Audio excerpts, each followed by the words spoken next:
Salut! Ça te tente de prendre une marche avec moi ce matin?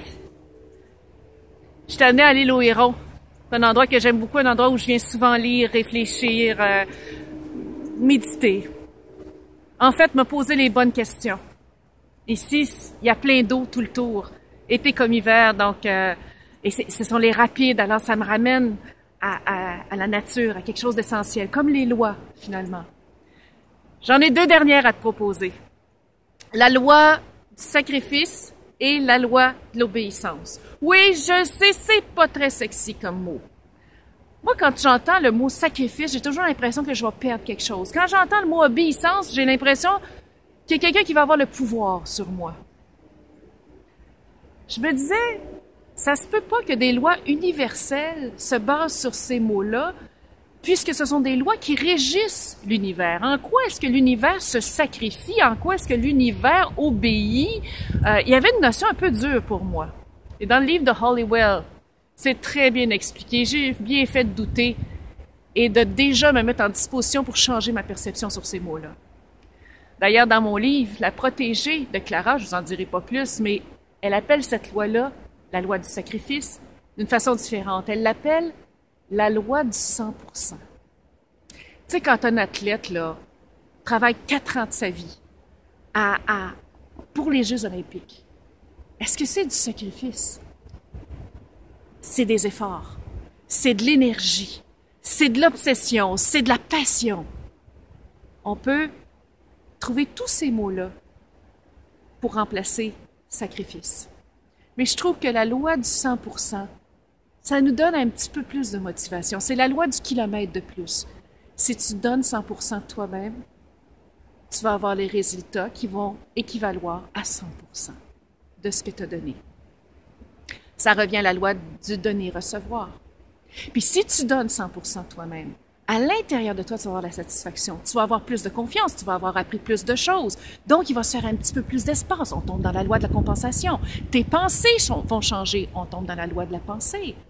Et tu vas atteindre une abondance d'informations, de plus dans ta vie. Et c'est la loi de l'abondance. Et tu vas t'attirer l'équivalent de ce que tu donnes. C'est la loi de l'attraction. La loi du sacrifice est quelque chose à appliquer tous les jours, en 2016. C'est bon, ça? Maintenant, la loi de l'obéissance. Ça, c'est bien simple, ma chum.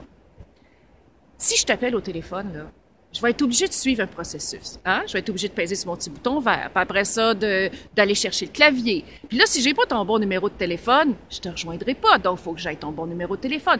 Il y a plusieurs choses que je dois faire. Puis quand je vais t'appeler, puis je vais tomber dans ta boîte vocale, encore une fois, bien, je vais être obligée d'attendre le bip. Parce que si j'attends pas le bip, tu n'auras pas mon message.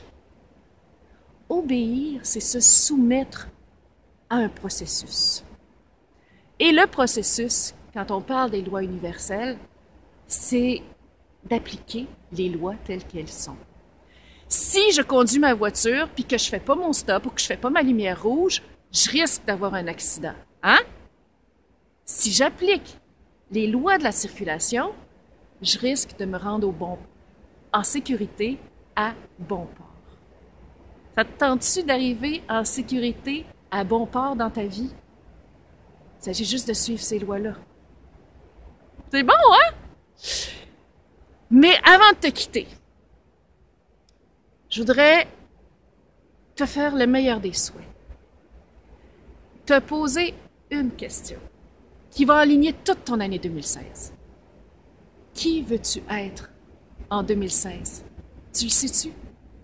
Parce que si tu le sais, ma chum, mon ami, toute ton année va se découler pour répondre à ce désir de ce que tu veux être. Je te souhaite de répondre à cette question-là parce que, suite à ça, tes rêves vont se pointer dans ta tête. Si tu dis, mais je ne sais pas ce que je veux être, je ne sais pas ce quoi je rêve, ça fait trop longtemps que je n'ai pas pensé, appelle-moi! Viens, on va en parler. Si tu veux avancer, si tu veux continuer d'avancer, si tu veux investir en 2016 dans ce qu'il y a de plus important, qui est ta vie, appelle-moi. Tu as juste à me rejoindre sur brigittemorel.com. Puis on va Skyper ensemble. On va se faire de la réalisation d'objectifs. Je suis pas un coach de vie. Je me refuse. Mais je suis un méchant de bon coach en réalisation d'objectifs. Et si tu veux qu'on aille plus loin, si tu veux aller plus loin dans ta vie, si tu veux respecter ce que tu as d'unique en dedans de toi, que tu peux offrir à ton monde, au monde, ou à ta journée, pour que tu sois plus satisfait de ta vie, appelle-moi. Ou sinon, viens me rejoindre sur mon site, brigittemorel.com.